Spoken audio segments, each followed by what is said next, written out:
Welcome back. And now it's time to talk about the internal crisis rocking the People's Democratic Party in Nigeria.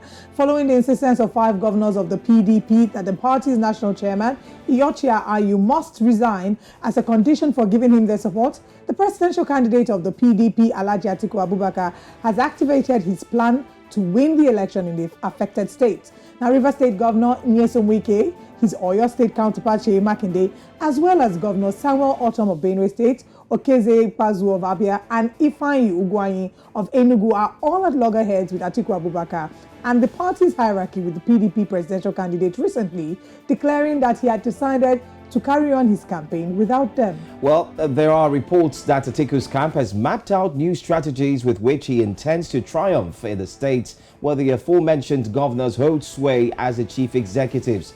Joining us to discuss this development further is political affairs analyst Nnaemeka Obiraeri. Thank you so much for being here. Thanks for having me. All right, so before we go into it, let's take a look at this grand meeting that was held in Benue State, and let's get to hear what Governor Ortom had to say, followed by the questions that we'll love for you to answer on. Let's take a look at the videos. Security, I said it. And I told you that this government, the way they are going, after Afghanistan, it will be Nigeria. This government will surrender the Aso Villa to bandits. Are we not getting close to that? Schools are closing in Abuja. And people are keeping quiet. And they want me to keep quiet. And I say, no, I will not keep quiet. I have said it. We have said it, my colleagues here, especially Governor Wike, have said it. We have all said it. We're in the same shoes. We know the challenge that we're having. Bandits have taken over. Fulani bandits, not just bandits. Atiku and any other Fulani man who says that and any man supporting Atiku here and all that is an enemy. I want this to be known. As long as I'm governor, and except my people tell me that, look, withdraw from this. If you want to be slaves to the Fulani man, you can go there and be slaves. I can never be a slave.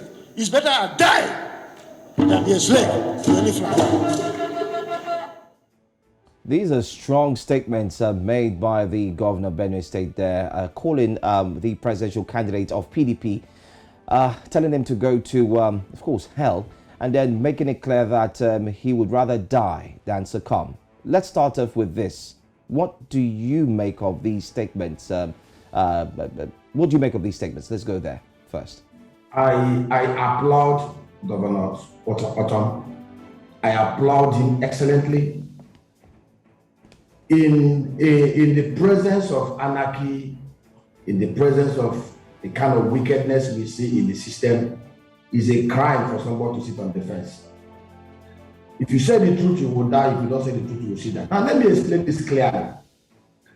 The insecurity situation that we have in Nigeria today is not just because our army or our police or the securities cannot easily, within 3 months, destroy all the elements that are disturbing the peace of Nigeria from the northeast to the northwest, to the north central, to the southeast. If you look at it, in the southeast, the unknown gunmen has practically destroyed everything that has to do with good life in the southeast. In the northeast, northwest, north central, bandits and terrorists are holding hostage most of the communities. In Niger State, almost 11 local government areas are paying taxes to bandits. And these bandits are not ghosts. These bandits exist and thrive because they have support from some of the elements in the highest place of authority in Nigeria. Nigeria is too big to be held captive. Ortom, I applaud his courage, and let us be factual here. The APC government is complicit. And why is Ortom angry with Atiku Abubakar?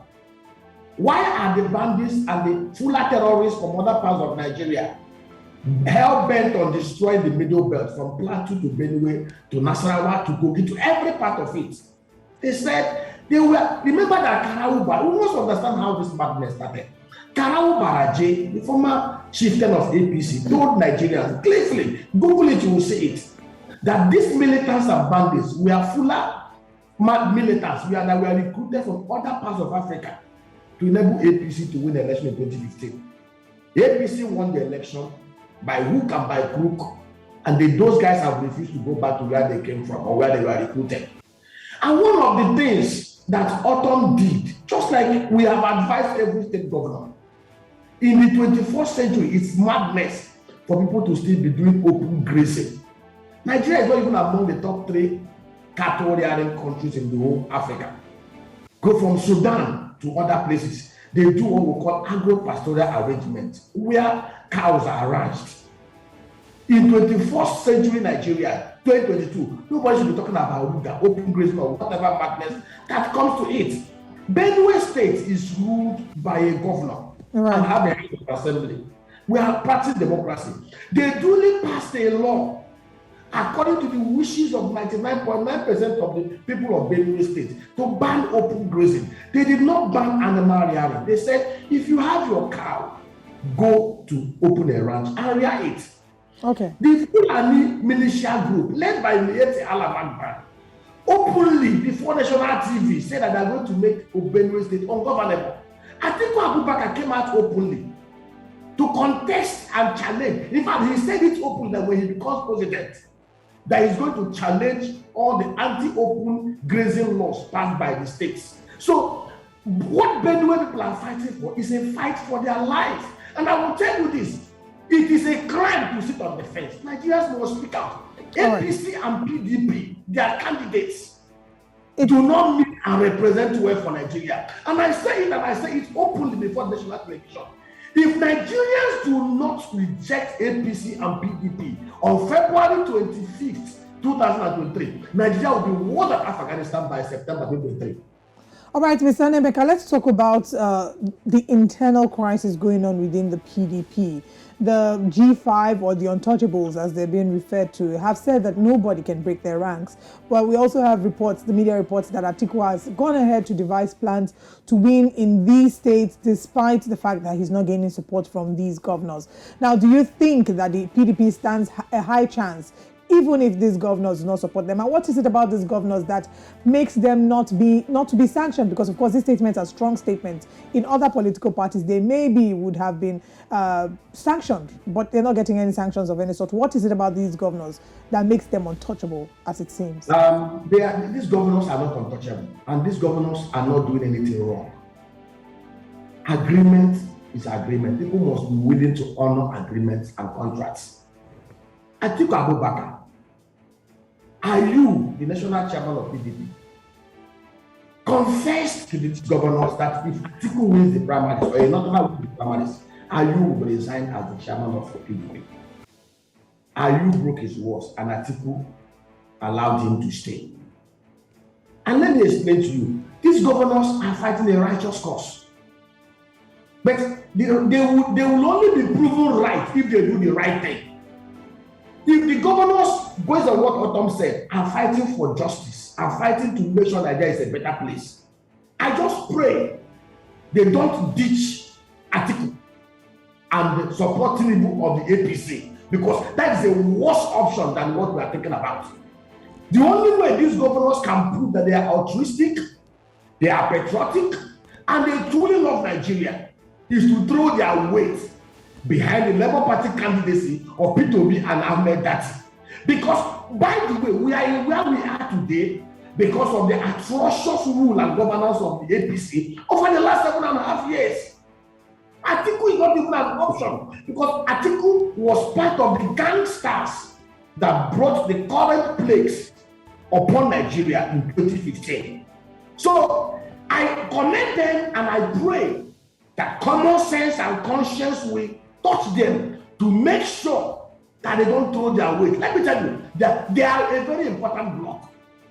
The prayers of the average Nigerian, the prayers of the 100 extreme poor Nigerian, the prayers of the over 200 million Nigerians who do not even have up to 500,000 deposits in their accounts based on records of NDIC, the prayers of the 176 million Nigerians who do not even earn up to $75 a month, the prayers of the 2 million Nigerians in IDP camps across Nigeria, the prayers of the 20 million kids out of school, 22 million of them are in Lagos, is that these governors will touch, God will touch their heart to throw their weight behind the Labour Party candidacy of Peter Obi and Ahmed Dati. I said to you this morning, these are the only options we have to resuscitate this comatose country from the precipice. If they fail to do so and decide to pursue political expediency and allow APC back to Aso Rock on May 29th, 2023, it is not to be this for Nigeria.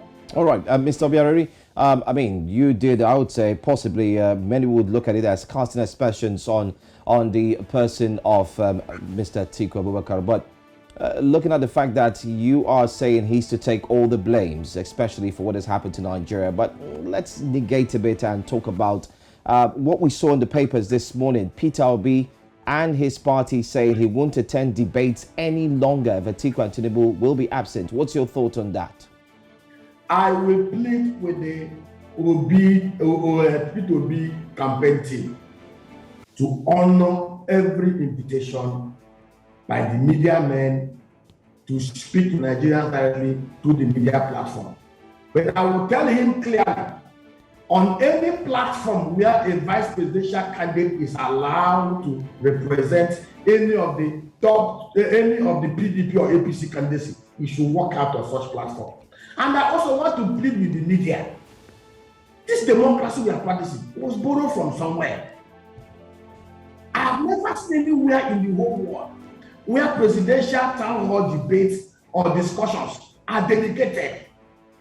The kind of disrespect, the kind of impunity, the kind of arrogance that we see from APC and PDP can only be seen from the realm of Satanism. See, these guys are auditioning for a job, for crying out loud.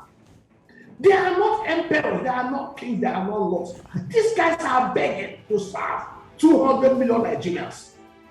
Peter Obi should not stay away from any of these debates. He should honor it, and I pray for the media to stand up and be counted. I am so disappointed with the Arise TV and the evil Ruben Abati that anchored that program. Let me tell you, any presidential candidate that did not show up, you don't allow the deputy to represent him. Put the name of the presidential candidate on that empty seat with the party logo. Let Nigerians see clearly that these persons are arrogant, are filled with impunity, and are disrespecting them. All right. Allowing there are debates for vice presidential candidates, and we have provisions for that. Peter Obi should honor every platform, and I will also appeal to the media stations like New Central, like Arise, like Channel, like AIT, like any of them. If you invite a presidential candidate for a debate and he or she does not show up, please do not accommodate their deputies. All right. Put their seats empty and put their names on the empty seats. And let the cameras be there continually for Nigerians to see that they are being disrespected. I've never seen where an employee auditioning for a job who send somebody to represent him during interview sessions. It is not done. Thank you very much. It cannot be done and it should not be accepted. Thank you very much, Nnaemeka Obiraeri, for joining us this morning. And of course, we understand that this is the political season. Everything will be heated up. And for our fellow media stations, there's really only so much that they can do. At the end of the day, the parties can choose to attend or not to attend. And we do not want them to cause some form of friction between the citizens and the media. We are all together in the same pursuit for a better Nigeria. So thank you so much for joining us this morning on the show. Thank you so much. Thank you, Fab. All right, so there you have it. Well, heated conversations here and there, but no doubt you can catch all of the information and every single detail that you need. Before we bring to you what's still to come, let's also let you in on this information that you can actually tweet us. We are at News Central TV.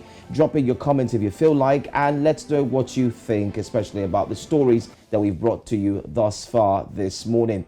But let's take a look at what's still to come.